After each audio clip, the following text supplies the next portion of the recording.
So for Cancer, love in April. 4 cards, please. Love in April. Cancer. One more. Cancer, a quick look at your love life in April.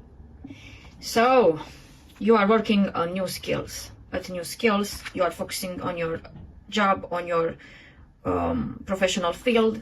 You are stuck in this hermit mode. You can get out of this hermit mode in April still, because you are really hurt. You're in a great sadness. You are healing, and you are trying to focusing all this hurt and all this feeling on yourself. So sad to hear that you're broken, but this is gonna bring you a lot of energy for your professional field. So it's in a good way, I guess. Take really good care of yourself, my Cancer people.